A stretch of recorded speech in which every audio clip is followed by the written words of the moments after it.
हज के टोटल 5 दिन होते हैं। हज के टोटल कितने दिन होते हैं जी? 5 दिन ही होते हैं बस।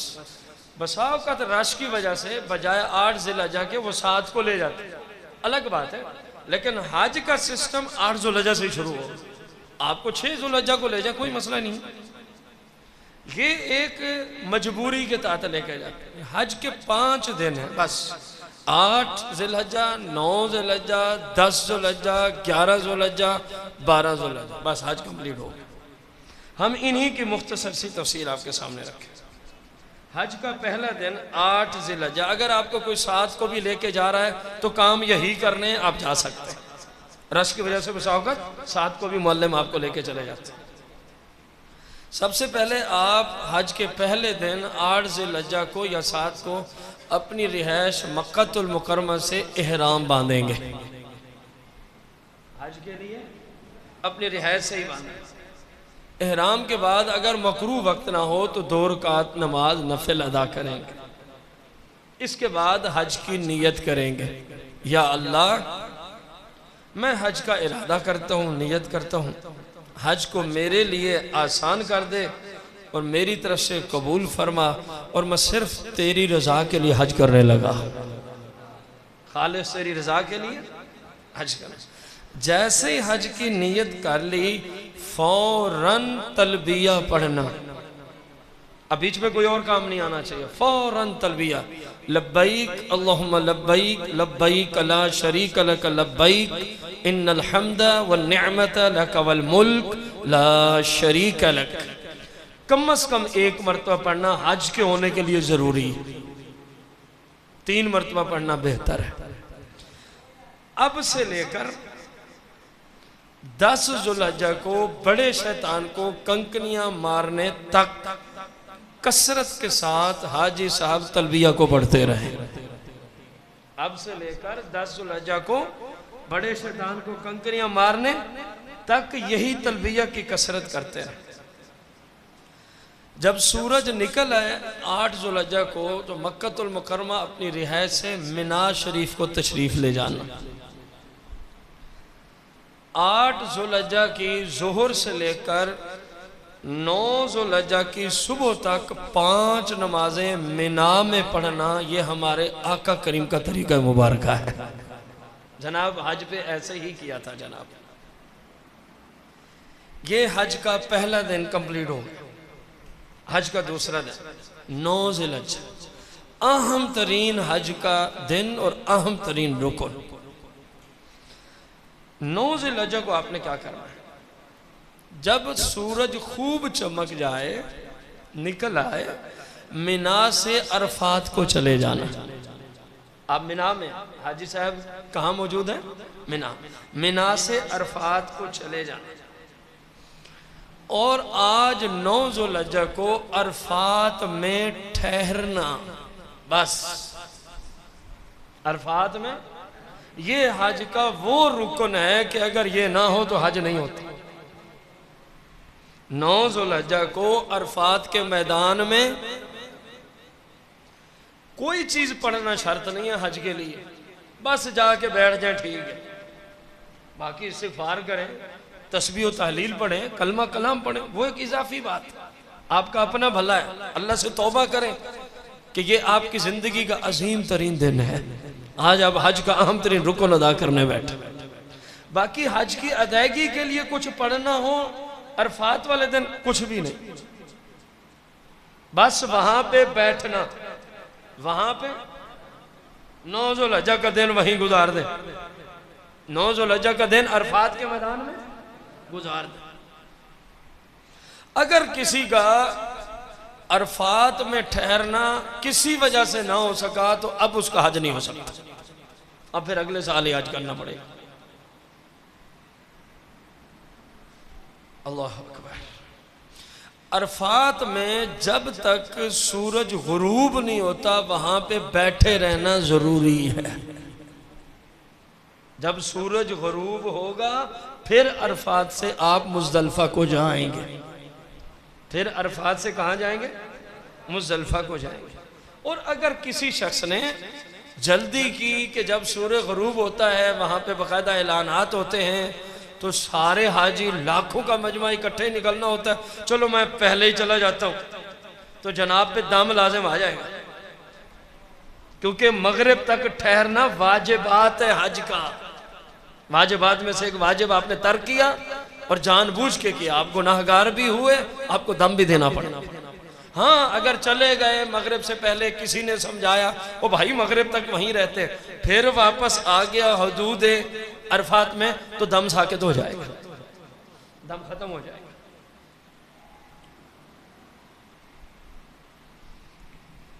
तवज्जो से बात सुनिए, ये जो 9 ज़ुल्हिज्जा को मगरिब के बाद हमने अरफात से कहाँ जाना है? मुज़दलिफ़ा शरीफ। मगरिब और इशा मुज़दलिफ़ा में पढ़नी है, ना अरफात में पढ़ सकते हैं। हाजी साहब जो हाजी हैं, ये हुक्म उनके लिए, ना रास्ते में। कहाँ पढ़नी है? भले रात के 12 बज जाए, आपकी मगरिब अदा ही होगी, क्योंकि जिस हबीब ने हमें दीन दिया है उसी हबीब का हुक्म है कि आज की मगरिब मुज़दलिफ़ा में ही पढ़नी है। तो जहां आपने फरमा दिया वही मगरिब का टाइम, बात खत्म हो गई। समझ आ गई कि नहीं आ गई?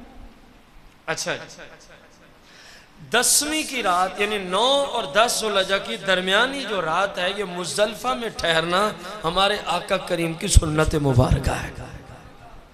अगरचे मुज़दलिफ़ा में जो ठहरना वाजिब है, वो जब सुबह नमाज का टाइम शुरू हो जाए ना, सुबह नमाज का टाइम शुरू हो जाए, कोई बंदा उस वक्त आया, फजर की नमाज मुज़दलिफ़ा में पढ़ी और फौरन ही मिना चला गया, उसका वाजिब पूरा हो जाएगा, उसका वाजिब पूरा। लेकिन पूरी रात ठहरना हमारे आका मौला करीम का तरीका मुबारक है, और तकरीबन हुजाज करम पूरी रात ही ठहरते हैं। हुजाज किराम अक्सर पूरी रात ही मुज़दलिफ़ा। सुबह जैसे ही नमाज फजर का टाइम शुरू हो, नमाज पढ़ते ही आप मुज़दलिफ़ा से मिना को रवाना हो जाते हैं। मुज़दलिफ़ा से किस तरफ रवाना हो जाते हैं? मिना को रवाना। अगर आप मुनासिब समझते हैं तो मुज़दलिफ़ा की हुदूद से जो कंकरियां आपने शैतानों को मारनी है वो चोनल है, लाजिम नहीं है। बेहतर है कि मुज़दलिफ़ा की हुदूद से ले, आप मिना से भी ले सकते, आप मिना से भी ले सकते। अगर आपका इरादा है ना कि 12 की कंकरियां मार के मैं चला जाऊंगा, अक्सर हुजाज ऐसा ही करते हैं और इजाजत भी है कुरान में, तो 49 कंकरियां आपको चाहिए। अगर आप कहते हैं मैं 13 की भी रमी करके जाऊंगा, तो 21 मजीद मिला लें तो 70 हो जाएंगे। लेकिन उमूमी तौर पे हुजाज कराम 12 को कंकरियां मार के मक्का शरीफ को लौट ही जाती, तो 49 कंकरियां आपको लेनी होंगी। कितनी कंकरियां लेनी होंगी जी? 49।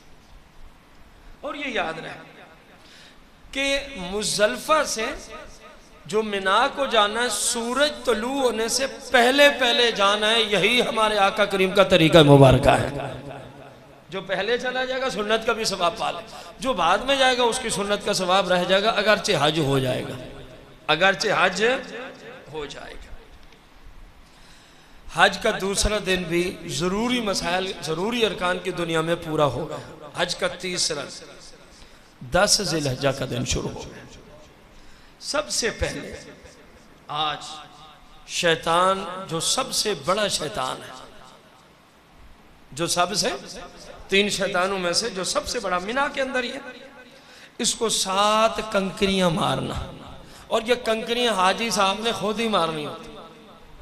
कई हाजी साहब बीवी को बहुत ज्यादा सिलारामी करते हो, कहते हैं कोई नहीं बैठ जा, मैं जो जा रहा हूँ तेरी भी मार लूंगा, तो साथ एक बकरा भी तैयार करके जाना। जो बंदा खुद कंकरियां मार सके, इतनी सेहत हो, और उसकी जगह कोई मार दे तो उस पर दम लाजिम आ जाएगा। उस पर क्या लाजिम आ जाएगा?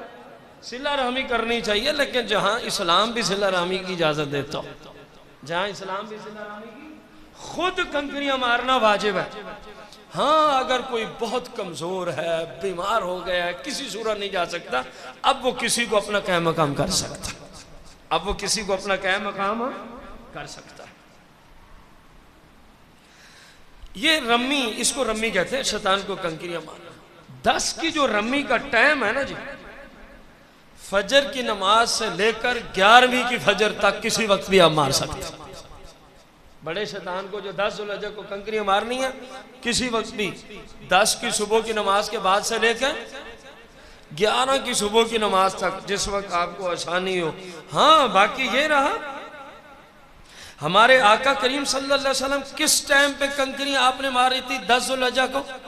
तो मेरे आका करीम अलैहिस्सलाम ने 10 ज़ुल्हिज्जा को बड़े शैतान को जो कंकरियां मारी थी, वो सुबह की नमाज के बाद और ज़िवाल से पहले पहले आपने मार ली थी। गो ज़िवाल के बाद भी जायज़ है, क्योंकि जितना शदीद रश होता है आजकल, वो अगले दिन सुबह तक किसी वक्त भी आप मारने बिल्कुल जायज़, बिल्कुल जायज़। जिस वक्त आपने 10 ज़ुल्हिज्जा को बड़े शैतान को 7 कंकरियां मार ली हैं, तो अब इसके बाद जो ज़रूरी काम है वो जनाबे वाला है कुर्बानी करना। वो क्या करना है? ये कुर्बानी हज की कुर्बानी है, हरम की हुदूद में होना ज़रूरी है। मिना भी हरम की हुदूद में ही आता है, मिना भी हरम शरीफ की हुदूद में ही आता है। ये कुर्बानी वहीं करनी होगी। ये हज की वजह से कुर्बानी, हज के शुक्राना में, जिन्होंने हज किरान किया या हज तमत्तो किया। अब मैं इनकी तफसील में नहीं जाऊँगा।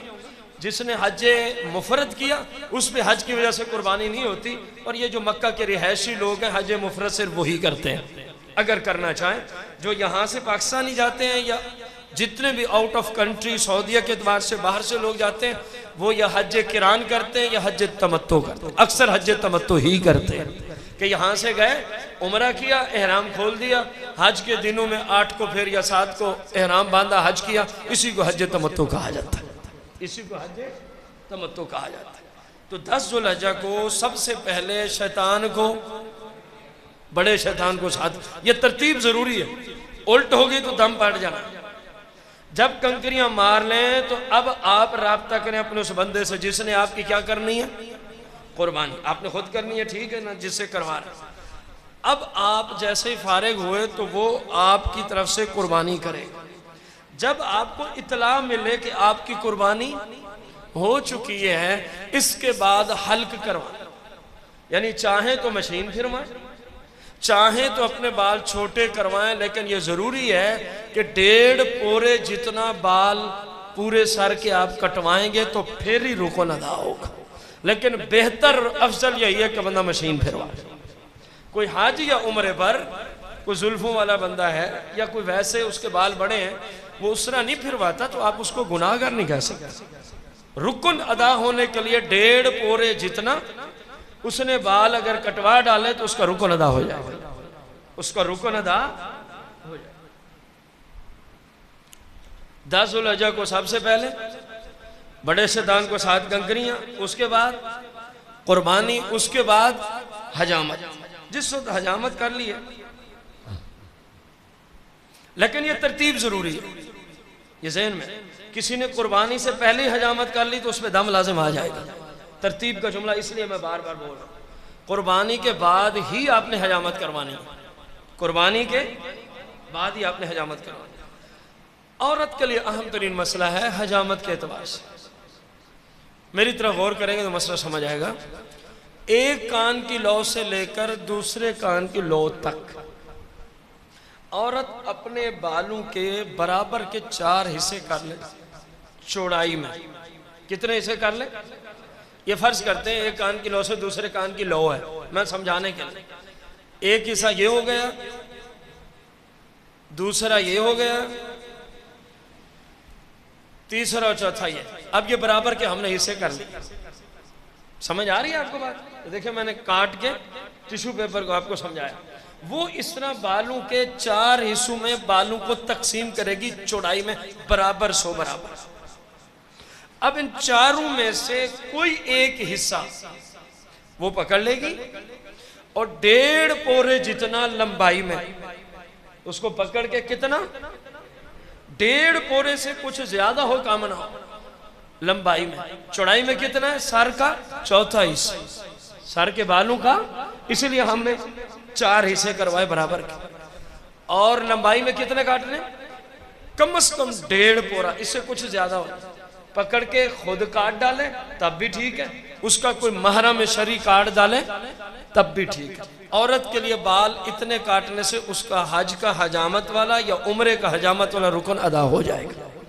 हमारी माएँ बहनें क्या करती हैं, चांद बालों को पकड़ा, वो एक ही पता नहीं कहाँ से किस जाहिल ने मसला फैला दिया, थोड़े से बाल लो जी, यूं उंगल पे यूं चढ़ा लो, बस यहाँ से काट लो तो आपका रुकन अदा होगा। नहीं अदा होगा, उस औरत पे दम लाजिम आ जाएगा। जिसने हमारी बताई हुई तरतीब के मुताबिक बाल ना काटे उस पर एक बकरा लाजिम आ जाएगा। वरना वो शादीशुदा है तो अपने शौहर के लिए उसको हाथ लगाना किसी सूरत भी पूरी जिंदगी जायज नहीं होगा जब तक दम नहीं देगी। और गैर शादीशुदा है तो एक रुकन भी रह गया, गुनाहगार भी हो गए। 4 हिस्से कर रहे हैं, चौथा हिस्सा चौड़ाई में, यानी बालों के टोटल जितने भी हैं उनका चौथा हिस्सा चौड़ाई और लंबाई में 1.5 पोरे से कदरे ज्यादा हो। ये औरत के लिए हुक्म है इतना काटना। अगर कोई मर्द भी इतने पे अमल करेगा तो उसका ये रुकन अदा जरूर हो जाएगा, लेकिन उसके लिए बेहतर यही है कि पूरे सर के बाल छोटे करवाने तो 1.5 पोरा या इससे कुछ ज्यादा हो जाए। जरूरी नहीं है कि वो मशीन फिरवाए, जरूरी नहीं है कि वो, हाँ औरत का गैर महरम से अपने बाल कतरवाना हज उम्रा में भी हराम है। हज उम्रा में भी या खुद काटे या महरम शरी। अगर किसी शख्स ने आज से लेकर 12 ज़ुल्हिज्जा की मगरिब तक हजामत ना करवाई तो उस पर दम लाजिम आ जाएगा। गोया ये हजामत का टाइम यही है हाजी साहब के लिए। हज का दूसरा अहम तरीन रुकन तवाफ़ ज़ियारत, तवाफ़े, और हर तवाफ में नियत जरूरी होती है कि या अल्लाह मैं उम्रे का तवाफ कर रहा हूँ, मैं हज का तवाफ कर रहा हूँ, हर तवाफ में जरूरी। जैसे ही आप हजामत करवा के फारिग हुए, गुस्ल करें, अपने होटल पे जाएं, सादा लिबास पहने, अब आपने तवाफ करना। यह हज का दूसरा रुकन है। इसको तवाफ़ फ़र्ज भी कहते हैं, तवाफ़ ज़ियारत भी कहते हैं। 10 ज़ुल्हिज्जा से लेकर 12 ज़ुल्हिज्जा के ग़ुरूब आफ्ताब तक किसी वक्त भी आप ये तवाफ़ ज़ियारत या तवाफ़ फ़र्ज कर सकते हैं। दिन रात जब आसानी है, दिन रात जब भी आसानी। तवाफ़ ज़ियारत के बाद जैसे हर तवाफ़ के बाद 2 रकात नमाज नफिल होती है, वो हरम की हदूद में कहीं भी आप पूरी मस्जिद हराम में पढ़ सकते हैं। इस तवाफ़ ज़ियारत के बाद, इस तवाफ़ ज़ियारत के बाद साई भी करनी होगी। तवाफ़ ज़ियारत के बाद साई भी करनी। हाँ, जो मैं अब मसला बयान कर रहा हूँ समझा नहीं पाऊंगा, इशारा कर दूंगा, जिनको समझ होगी उनको समझ आ जाएगी। अगर किसी ने हज पे जाते हुए जब 8 या 7 ज़ुल्हिज्जा को घर से चला था, एक नफल तवाफ किया और उसके बाद साई भी कर ली थी, तो उसका मसला अलग है, उसकी वही साई आज की साई के कम मकम हो जाएगी। लेकिन अक्सर ऐसा नहीं करते, ये सिर्फ उलमा ही जानते हैं इस मसले को, लेकिन ज़रूरी था मैंने जिक्र कर दिया। तो तवाफ़ ज़ियारत जैसे ही पूरा करेंगे तो उसके बाद सफ़ा मरवा में 7 चक्कर लगाने, जो सफ़ा से शुरू होगा। साई हमेशा पहला चक्कर सफ़ा से शुरू होता है। अगर किसी ने गलती से मरवा से शुरू किया वो चक्कर शुमार नहीं होगा। सफ़ा से मरवा 1, मरवा से सफ़ा 2, सफ़ा से मरवा 3, मरवा से सफ़ा 4, सफ़ा से मरवा 5, मरवा से सफ़ा 6 और सफ़ा से मरवा 7। यूं साई पूरी हो गई, यूं उसकी साई पूरी हो गई। तो हजामत के बाद आम कपड़ों में जैसे ही आपका तवाफ कंप्लीट हो तो इसके बाद आपने साई लाजमी करनी ज़हन में। और ये तवाफ़ ज़ियारत खुद करना ज़रूरी है। रश और भीड़ की वजह से मैं कर दूंगा आपका, ऐसे नहीं हो। और पैदल करना भी ज़रूरी है। बाज़ बंदे चल भी सकते हैं, फिर भी सकते हैं, सब कुछ उनके पास है, लेकिन थोड़े से पैसे रखते हैं। वो जनाब वहाँ व्हील चेयर पे बैठे हैं जी, हम क्योंकि अमीर आदमी हैं, हम तो व्हील चेयर पे कर रहे हैं। वहाँ पे सऊदी हुकूमत की तरफ से बंदे खड़े हैं ना जो गए हैं, जो पैसों पे आपको तवाफ भी करा देते हैं, व्हील चेयर पे बिठा के आपको साई भी। भाई ये मरीजों के लिए है, ये तंदुरुस्त बंदे के लिए नहीं है। तंदुरुस्त बंदा व्हील चेयर पे बैठ के ना तवाफ कर सकता है और ना ही सही कर सकता है। ये मसला ज़हन में। नबी करीम रऊफ़ुर रहीम अलैहिस्सलाम की शरीयत मुताहरा की रोशनी में अगर किसी शख्स ने हज का दूसरा अहम रुकन तवाफ़ ज़ियारत तवाफ़ फ़र्ज़ 12 ज़ुल्हिज्जा के गुरूब आफ्ताब से पहले तक अदा ना किया तो उस पर दम लाजिम आ जाएगा, उस पर दम लाजिम आ जाएगा। 12 से पहले पहले ही करना। ये एक अलग बात है कि कोई खातून है जिसके हैज़ का मसला शुरू हो गया, निफास का मसला शुरू हो गया, अब इस हालत में तो तवाफ़ क्या वो मस्जिद हराम में दाखिल ही नहीं हो सकती। उसका भले 15 ज़ुल्हिज्जा को जाके ख़त्म हुआ, वो आके अपना तवाफ़ करे, ना गुनाहगार है ना उस पर दम लाजिम आएगा, ना गुनाहगार होगी ना। अब जैसे ही आपने ये पूरा कर लिया, इसके बाद आपने होटल पे नहीं जाना, मिना को वापसी चले जाना। अब आपने अपना तवाफ़ करके कहाँ लौट जाना? मिना में, जहाँ आपकी वहाँ खैमा वगैरह में आपको जगह मिली। 12वीं की रमी तक यानी 12 ज़ुल्हिज्जा को शैतानों को कंकरियां मारने तक, तवाफ़ के बाद से 12 ज़ुल्हिज्जा को शैतानों को कंकरियां मारने तक मिना में रहना, ये हमारे आका करीम की प्यारी प्यारी सुन्नत मुबारक है। रसूल करीम अलैहिस्सलाम तवाफ़ के बाद मिना तशरीफ़ ले गए थे और 12 ज़ुल्हिज्जा तक जनाब वहीं तशरीफ़ हुए कंकरियां मारने तक। हज का चौथा दिन 11 ज़ुल्हिज्जा, हज का चौथा दिन 11 ज़ुल्हिज्जा, ज़िवाल के बाद, ज़िवाल के तीनों शैतानों को, तीनों सात सात कंकरियां मारना। हज का चौथा दिन पूरा होगा, बाकी आप मिना में ही हैं, जो इबादत करनी है, नमाज पढ़नी है, जो भी। हज का 5वां और आखिरी दिन 12 ज़ुल्हिज्जा, 12 ज़ुल्हिज्जा को भी ज़िवाल के बाद, ज़िवाल के तीनों शैतानों को सात सात कंकरियां मार।